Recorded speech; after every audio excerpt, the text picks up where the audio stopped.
I'm shocked that I did not realize, being non-tech savvy, how insane it is with what people can do with their pictures. I was telling somebody a story earlier about a girl I know who basically sent me a picture. She was wearing clothes and stuff, but she looked way different than when I saw her in person a week later. And I was shocked. It was so obviously apparent. She had photoshopped everything about herself. She was more tan in the picture. She was thinner. She was muscular. And I didn't know that was a thing. Is that a thing?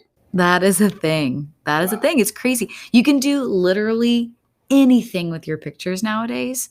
And people do it, right? They make their butts bigger. They make their waists skinnier. They make their arms smaller. They fix the shape of their face. I mean, you can literally do anything. It's essentially Photoshop that's accessible for 14-year-olds. So I've got red hair. I'm not tan. I can't really tan well. And I'm in decent shape. I don't have like a 6-pack or 12-pack, but we could use these tools to make me tan and have a 12-pack. We should do this, and we should put it on. And I could post it online. Yeah, we can do the side by side. It's perfect. And I could say, and I could even like promote some workout routine I did and maybe make some money. Yep. So that's the thing. I did not realize that people do that in high school. That isn't. Is there does anybody ever get called out for it? Totally. I mean, here's the thing. If you're going to edit, we don't want to give tips on how to do this effectively, I guess. But. Right. But here's the thing. People will edit themselves standing behind a wall with lines behind it. The lines will be curved. You can see where they've brought the waist in, right? And that's a really big part of the self-worth. Almost every single celebrity will do this. It's not reality. Here's what my thought is. If you're going to make yourself look really good online, you're naturally setting yourself up to disappoint in person. Yep. I would rather do the opposite. Yes. I would rather make myself look less attractive online. Therefore, when I meet somebody, they're like, oh, wow. It's like the whole theory of relativity, you know? It's so funny you say that, because I had that exact conversation with a friend a couple weeks ago. I was like, the majority of girls I meet, we went out, he was meeting a girl that he met online. And she was a lot better looking online than she was in person. Always.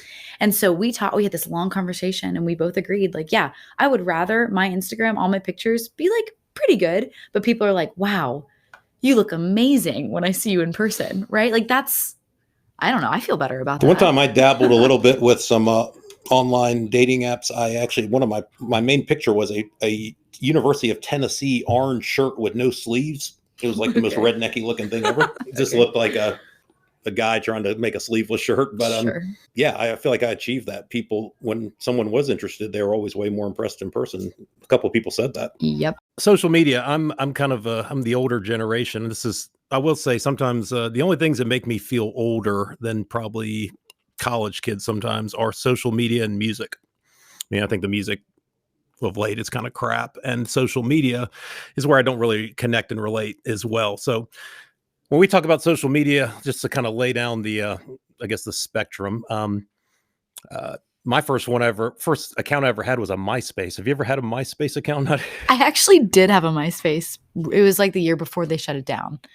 So that was my first introduction. It was kind of cool at the time. You would click on there and there'd be all these colors and a song would play. The song, yep. The personalized. And like sometimes certain people, you'd sort of make fun of them because maybe they'd have like Nickelback Photograph would come on. And then certain girls would have some more racy song and sort of supposed to be an expression of who you are. But then, that obviously got bought out or died.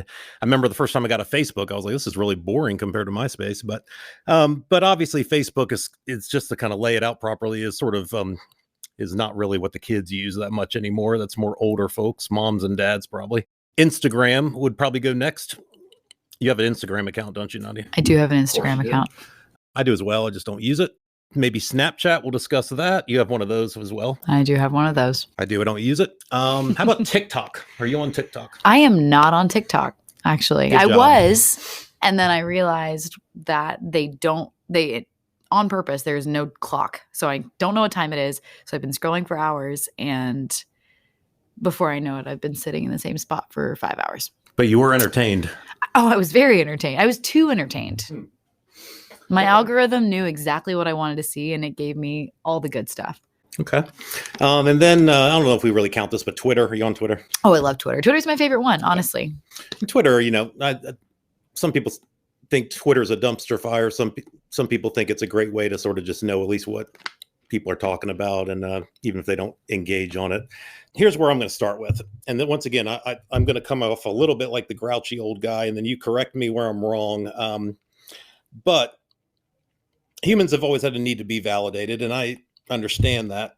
Social media took it to a whole nother level because it just made it so easy. And here's my problem. The reason I got off social media, and I need to learn how to handle some of my own issues probably better, but I got to a point where 90% of the time I got on there, if I took a measure of the number of times I got off social media and felt happy compared to either in a bad mood or thought everybody was stupid, it was like 90-10 in the annoyed category. Sure. Mostly because I'd look at posts and either disagree with something somebody posted, or I'd look at pictures and it just either make me feel it's kind of like this, like I'm glad you went to the World Cup. I don't care to hear about it every day and see pictures of it. Or I definitely don't care what you had for dinner. Mm-hmm. I don't know if you've ever posted one of your meals. If you went to a really nice, I never understood that one. And to a certain degree, I don't care about all the ins and outs of your relationship and why your boyfriend's the greatest ever and that kind of thing. But it's sort of become I guess I always make fun of the kind of concept that the world needs to know everything, where some things I think are better and more pure if they're kept private. But bigger problem society-wise would be, I think, just the fact that it creates a false reality that can affect how people view themselves and their current life. And here's my one example. I'll turn it over to you and say what you think. What is Christmas like at the Kahn household? Oh, it's great. I mean, my grandparents live 5 minutes down the street from us. My aunts and uncles live 20 minutes away. So we get together and we have our Christmas Eve party every night, or on Christmas Eve. Do a big dinner, and then Christmas morning we all get together and we open Santa's presents for the kids, and it's more time together. It's funny that you say that, because this past Thanksgiving was the very first time when capturing what was going on camera was super important to people. I noticed that, like, my aunt and my sister and a couple other people, they're like, oh, we have to get this on video. Is this good content? Is this a good picture? And it kind of took away from like the cheer and I don't know. But like I suspected, it sounds pretty perfect. It's pretty good. It sounds like a perfect little scene. See, I grew up and I had, love my family, had a decent family and a good upbringing, but we were a little bit weird, if you can imagine. And I used to grow up watching too many movies about like high school life or Christmas, and you get this picture of what it's supposed to look like, what's normal. And I do feel like sometimes that made me sort of feel like what's wrong with us versus enjoying the holiday for the right reasons.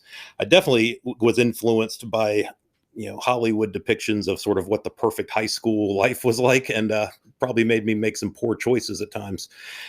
My point in bringing that up is I can't even imagine what it's like if things like that did that to me. I can't even imagine what it's like sort of living in the fake world of social media. So you're younger, you're just out of college. What's your take on social media, the good, bad, and the ugly?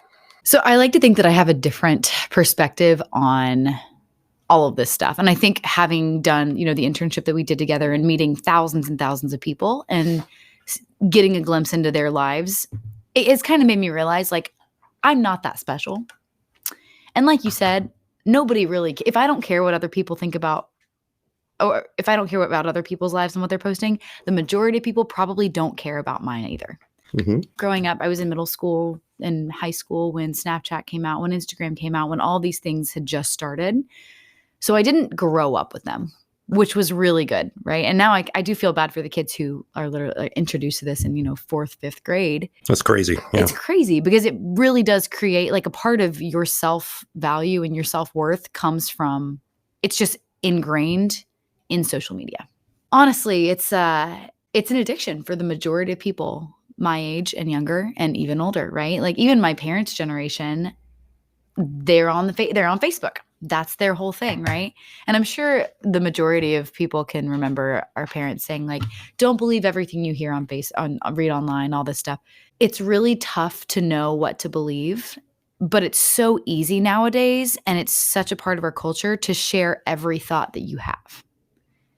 And I think that's why people are so polarized on things, because it's so easy to express how you feel. And that's more on, like, I don't even want to say political side, but on the, idealistic side and opinion side. I was going to say this. I will admit, I'm ashamed to admit this, but, the times I have posted things on on social media, I would be probably what's called, I guess, a troll. I'm sort of just trying to mock something or type something funny. And once again, that is another way of needing validation. I'm very aware. But it's weird because I would hate to admit this, but it was only probably like 4 or 5 years ago I posted something, and I got really excited about checking back to see how many likes it got. Yeah. These are people I don't even know that well, but then I would check how many likes, and it stopped going up. And then I'd even look to be like, who liked it? And why didn't certain people like it? And it kind of drove me nuts a little bit. It became like a little addiction. So that was in my 30s or something. I can't imagine what it's like if you were in middle school or high school, if that's your chief goal is not only posting and getting validation, but then seeing how many likes you get. That's a weird world to live in. Let's go a little bit deeper into, have you ever felt any negative effects from your own social media? Feeling like, I don't know, how's it ever made you unhappy? Yeah. Oh my gosh, absolutely. I've definitely fallen into that trap of, I want to post this picture. I want people to see it. I want them to think I'm cool. I want to get likes. I want people to comment on it. And it is so easy to become prey to that. I'll post maybe twice every 6 months, maybe. I was going to ask how much you post or how much you use all those things now. Well, the thing about Instagram nowadays, it used to be great because you would only see the people you were following. You would only see the people you actually wanted to see. Nowadays, it's all these random accounts that are promoted and this and that. And it's less so MySpace or Facebook, where it really is just the people you're friends with. Mm-hmm. And it's people selling things. It's influencers. It's because a lot of people that utilize these techniques are what we call influencers. I'm sure a lot of high school kids probably think that sounds like the coolest thing ever, to be an influencer. I kind of look, I don't know. There's not too many influencers I'm impressed with, maybe none. What is your take on influencers? And I do have a couple of friends that are quote unquote influencers that make a decent amount of money doing it. And I don't want to sweep with a broad brush, but I think there are different levels to influencing, quote unquote.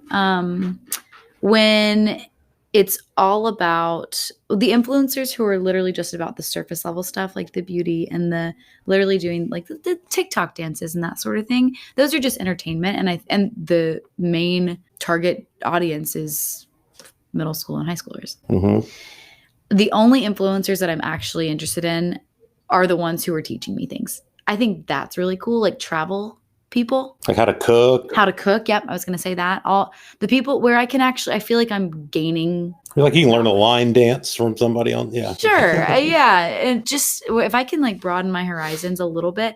And I also feel like if I can see somebody's videos and glance and it's not just mindless nonsense. And again, I also have influencer friends, so I don't want to. Don't hate us, influencer friends, if you're listening. Influencers, yeah, we still love you. I think a lot of kids, like my little brother just graduated high school, and he grew up more so with all this stuff. And so something I always warned him about was like, don't try to be something you're not. Like if you're going to do this, and I think that's what my favorite people that I learned from online are the people who you can tell they're being super authentic. But yeah, I stay off of Instagram specifically. And I think that's the most important one to talk about because that is where people are posting themselves. So yeah, once every 6 months, twice every 6 months. Because like I said, I've gotten to the point where I don't care anymore. And it took me a really long time. And it was really difficult to get to that spot because I lied to myself for a while, telling myself I didn't care about it. When in reality, it was just like you said, I would post and then I would look. I would want to know how many likes I got because we get a rush of whatever the dopamine or whatever. The happy chemical when we see people commenting and all the likes coming in on our phone. And that's what people get addicted to. The worst enemy that comes from Instagram and social media is comparison and comparing yourself to these people. But I think what we forget when we do fall prey to that is that people are only posting the awesome things about their lives, right? Like we're not seeing any of the troubles they're going through, right? Any of the bad things, the fights with their parents, the fights with their significant other. What's going on in their head. Right. Yeah. What's actually going on. And we all know by having good friends and having a community that people are very deep, layered. There are parts that you have to dig and get to, right? But those are just not the things that we see. And it's so easy to want to be like the girl who's, promoted by our favorite clothing brand or do this and that. When in reality, I just can't imagine. And this is me personally. I can't imagine going out and having an awesome day with my friends or doing something fun and only caring about getting it on camera. That's something I rant about a lot. It's people are somewhere supposedly having fun, but it seems like they spend half their time taking pictures of the event. And the bigger problem, as social media has become more popular and kids have started using it at a younger age, many people obviously draw a correlation between that and the rise of mental health issues amongst teens and identity crises and all that. So what is the advice? What is realistic? Because I think if we obviously said don't use social media, that's not going to happen. Or if somebody listening, this is in high school and they're excited about having 1,000 followers and getting up to 10,000 someday, it's not like they're doing anything wrong. However, you've probably been on both ends of the spectrum. What would you say is the ideal amount of usage, and what advice would you give people to use social media, use it effectively, or use it in a way that they can have fun with it, but not have it be a detriment to their life? Sure. Yeah. And it's not a bad thing. Social media isn't the worst thing in the world. Great for keeping up with people. Right. Like I know Trey's on a mission trip because I checked it. Yeah. Half the people we know, I feel like, okay, I have a vague idea of what they're doing. I have friends I know are at the World Cup because I saw one picture. Yeah. Yes. And, 30 years ago, that's just not, you wouldn't know. That's not, So anyway, it's not a bad thing, right? Being on there, keeping up with your friends, enjoying it healthily is not a bad thing. But when it becomes unhealthy is when you start doubting who you are and questioning if you are worthy enough or if you're as good as this person when you see them post. I think that's when it becomes a bad thing. The problem with comparison that it creates, along with the need for validation that it seems to, in my opinion, sort of pour gasoline on that fire. And I'm not going to lie, I felt pretty, I was a part of that in high school and college too, right? I mean, even now I still sometimes have to take a step away from it. And I think that was the biggest thing, was that I was able to not be addicted almost. And when I found myself feeling badly every time I checked my phone, I deleted all of them. I deleted everything. And I went for, 2 weeks, 3 weeks, just to kind of give myself a break. And by doing that, it just gave me a little bit more perspective on, like, this is my life right now. And it made me enjoy things more, right? Not that I'm not still taking pictures all the time and because that's how I have my memories and that's what I do. But I don't need everybody to see that. I'll say one cool thing I kind of regret is not having it when I was younger is it does provide a neat little timeline of pictures of your life. Like, I would make this statement from my own experience. I think this is a fair statement to make. It's interesting because on social media, the internet, you have way more courage to sometimes say anything out of your mouth compared to in person. You're willing to say things on a little thread that you would never actually say to someone's face. And we've become sort of a society that is really brave online, but not in person. But I would say that it's probably a piece of advice I've learned is it never serves you well to have some type of debate, especially political, on any type of thread on a social media site, or never helps you to denigrate somebody. It just escalates quickly, and it's weird. It'll turn ugly really bad, really quick. Also, I think it's, I would encourage some people listening that it's okay to be don't be afraid to be unique and independent and be the person who doesn't give two craps about social media. That makes you, nowadays, you're kind of the contrarian cool guy now with that. At least that's what I'm going for. But anyway, any other tips for parents or kids how to handle social media well? Not need validation, all that good stuff. If you have to take a step away from it, take a step away from it and don't feel badly about it, right? It's not the worst thing in the world to not be a part of something. And I think that's where a lot of the fear of deleting it comes from, is the FOMO, the fear of missing out. And side thought, it's funny, living in Nashville now, it used to be bloggers, right, who did all the travel and the cool stuff. Now the term blogger is obsolete and it's all influencer. Mm-hmm. So I meet these people out in town, actually. And here in Nashville, every now and then I'll bump into them, and girls who are posting constantly about the coolest clothes and what they're doing. Like, the majority of those people, when you do talk to them, they don't know how to have a conversation. Like, they don't know how to actually interact with people, because maybe it's because they spend a lot of time with their content. But by seeing that, and by, being in a place where influencing is really big.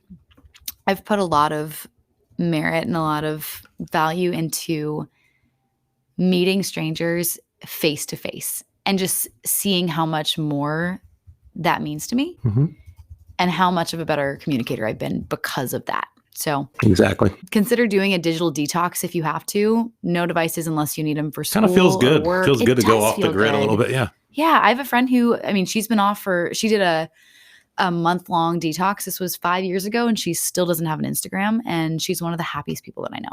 Sort of makes you mysterious. No one knows what's going on with you. You don't care, think about other people. It's great. So here's another last topic, and this is one that I get into hot water with, and I feel like I get people arguing with me all the time because this is where I feel like an old grouch. But my whole mocking phrase, the world needs to know. And there's a lot of things people post where I'm just sort of wondering, why in the hell did you post that? No one cares. People really don't. Once again, it's a little bit different between somebody like showing a picture that they just arrived at some country and they're doing something. That's cool. We can all keep up with you. But a lot of stuff, I don't care about your dog. I don't care about minutia type things in your daily life. Some people just post all day long. It's got to create this whole thing of sort of feeling like, I don't know, you're important or thinking people care. I guess some people do. And I guess maybe these people want to become influencers. Maybe that's their drive. But in reality, it's sort of, and I could go into a whole rant about relationships. I created a whole acronym making fun of relationships in my mind that seem like they're driven just for validation. But you say you post like twice a year? Mm-hmm. That little? Yep. On Instagram too, huh? Yep. That's the only place I would post, really. And then maybe Facebook for my family. Do you ever, when you've been in a relationship, have you ever posted a ton of stuff about that on there? When I was in high school, yeah. When it was... Like you had the best boyfriend ever and he was so great? Less so about that because I never liked the people that did that stuff. Because that's a little uncomfortable. I'm like, oh, okay, it's a little yucky. But here's the thing. I think there is a right way to do social media. With all of this being said, at the end of the day, we have to understand that it's not just about being famous. It's not just about wanting people to see you. I think the people that do social media the right way, and I'm not saying that I've done it exactly the right way over the years. I think I do a lot better of a job now, but it's when you post for yourself, when you post for the people who are close to you, who you know will genuinely enjoy seeing the things about your life. Because if I think about it, there are definitely people who I'm like, wow, that's a really cool picture. Like, I'm glad you posted that. You're confident. You feel good about that. But there's a line when it becomes too self-indulgent. Too much overexposure. Yes. None of it is bad until it is detrimental to you and how you feel about yourself, like I said earlier. So I think it's, like I said, I come from the old school, but too much, if you overexpose yourself, you kind of remove any mystery or anything unique that people share too much about themselves online sometimes. I don't want people to know about what's going on in my life. Like, every now and then, if they get a little glimpse, that's cool, that's fun. They don't really need it. They don't need to know. Yeah, it makes them more intrigued. Yeah. I'd rather meet people and make good connections in person and with people who genuinely care about my life versus those who see me post 3 times a week and feel like they know me. And obviously, I'm not here to lecture people like delete your social media, throw your phones away, but recognize in yourself what's a healthy level of caring about other people's lives. Awesome. Well put.